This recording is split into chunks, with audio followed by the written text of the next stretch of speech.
आमदार शहाजी बापू पाटील आपल्या सोबत आहेत।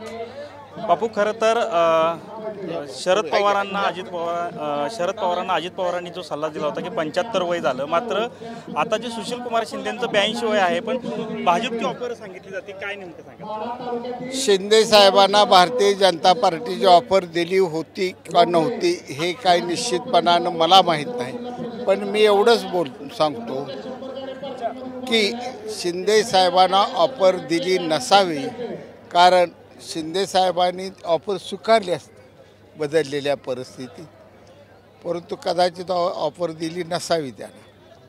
मला एक सांगा, सुषमा अंधारेंनी एक व्हिडिओ ट्विट केलेला आहे, त्या व्हिडिओमध्ये मुख्यमंत्री एकनाथ शिंदे असतील, अजित पवार असतील किंवा आपले देवेंद्र फडणवीस साहेब आहेत, हे सर्वजण एकत्र दाटीवाटीनं बसतात, अशी वेळ गुवाहाटी आणि सुरतला गेल्यानंतर आली नसती। मुख्यमंत्री एकनाथ शिंदे, उपमुख्यमंत्री दोन्हीही असं एकत्र एका गाडीत बसताना दिसत आहेत, आणि तो व्हिडिओ सुषमा अंधारेंनी ट्विट केला, आणि सुरत आणि गुवाहाटीला गेल्यानंतर अशी दाटीवाटीची वेळ आली, अशा पद्धतीने ते बोलत आहेत। सुषमा अंधारेंना मी इथून एवढंच सांगतो की आम्ही गुवाहाटीला गेलो म्हणून आज दुष्काळाचा ह्या 16 तालुक्याचा प्रश्न जवळजवळ 18 योजनेला मंजुरी देऊन मार्गी लागला।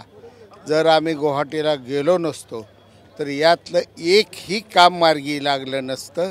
आणि अंधारे ताईंना सांगा, ताई, स्वर्गीय बाळासाहेब ठाकरे उपसा सिंचन योजना सांगोला ही येत्या 15 दिवसात मार्गी लागते, त्यावेळी TV वरनंच मी तुम्हाला गोड पेढे पाठवू। Cameraman Santosh Nalode, TV9 Marathi, Satara.